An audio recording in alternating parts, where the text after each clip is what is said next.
ভিত্তিক, বাংলাদেশের নারীদের সংস্কার হবে ইসলাম ভিত্তিক।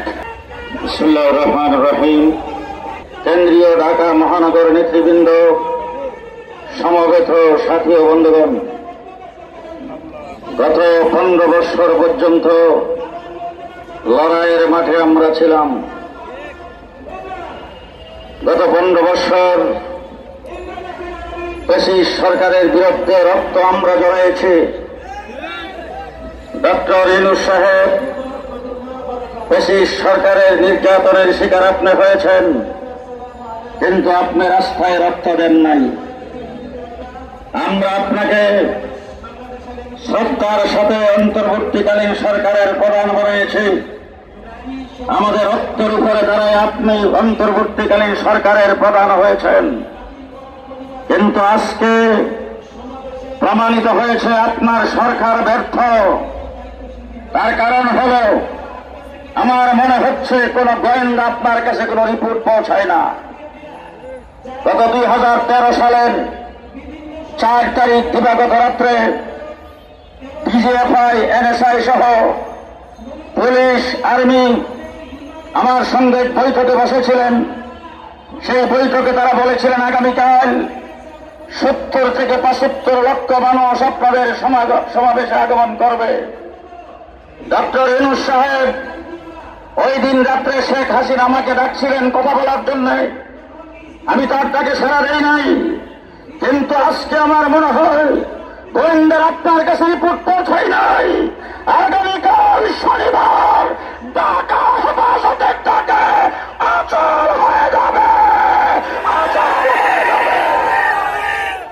ডক্টর ইউনূস সাহেব 15 বছর পর্যন্ত বেশিরভাগ বাংলাদেশে দিনের ভোট রাতে করে 157টা আসন বিরাট প্রতিদ্বন্দ্বিতা এনে সরকারে বসে থেকেছিলেন। তাদেরকে সরাইতে পারবে এমন কথা তারা কোনদিন ভাবত না, কিন্তু অন্তর ভিতরে হাসিনা বিদায় হয়েছে। পাক করা ভাত খেয়ে যেতে পারে নাই, নেতা কর্মীদের কারোর সাথে কোনো সলা পরামর্শ করতে পারে নাই, কাউকে কিছু বলে যাইতে পারে নাই। ডক্টর ইউনূস সাহেব, আপনি ভুয়ের সাথে বিদায় হয়ে যাবেন। পরিষ্কার ভাষায় বলতে চাই, আগামীকাল পর্যন্ত টাইম। আপনি কমিশন বাতিল করলেন কিনা পরিষ্কার বলতে হবে। ইসলাম ছাড়া অন্য কোনো দেশ আমরা বাংলাদেশ চাই না। সুতরাং বাংলাদেশের সংবিধান হবে ইসলাম ভিত্তিক, বাংলাদেশের নারীদের সংস্কার হবে ইসলাম ভিত্তিক, বাংলাদেশের বিচার বিভাগের সংস্কার হবে ইসলাম ভিত্তিক, বাংলাদেশের শিক্ষা কমিশন হবে ইসলাম ভিত্তিক। ইসলামের বাহিরে কোন কিছু বাংলাদেশের যেই করতে চাবে তাকে পিটায় তক্তা বানায় দেওয়া হবে। আমি জানতে চাই, আজকে আমার মিরপুর উত্তরাতে জুমার নামাজ পড়ে আসতে দেরি হয়েছে, কারণ রাস্তায় অসংখ্য মিছিল দেখেছি। প্রত্যেকটা মিছিল চলো চলো সরোয়ারপুর উদ্যানে চলো। আসার পথে দিনাজপুর থেকে একজন টেলিফোন করে বলছেন, হুজুর এ পর্যন্ত 42টা বাস প্রস্তুত হয়েছে, রাত্রে বেলা হবে। ঢাকা শহরের কোন অঞ্চল নয় দিনাজপুর। আজকে আমি এখানে আসার পর বলছেন 4 থেকে 4,500 মানুষ শুধু বরিশাল থেকে লঞ্চে রওনা হচ্ছেন।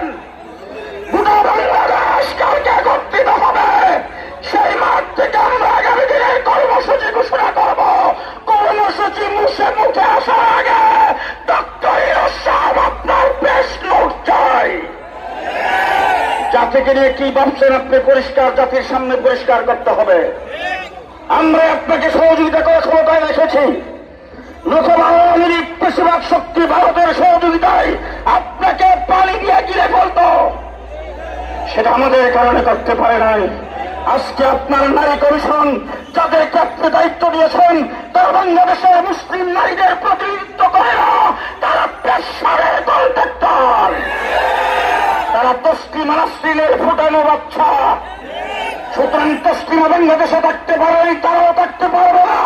আপনি নারী কমিশনকে বাতিল করে প্রত্যেকটা সদস্যকে অ্যারেস্ট করতে হবে, অ্যারেস্ট করতে হবে। আগামীকাল কোথায় যাইতে হবে সবাই কয় না, কোথায় যাইতে হবে, কোথায় জামাতের সাথে সকলেই ফজরের নামাজ আদায় করে যার যার মসজিদ থেকে সড়ক যোগদানের দিকে রওনা হব।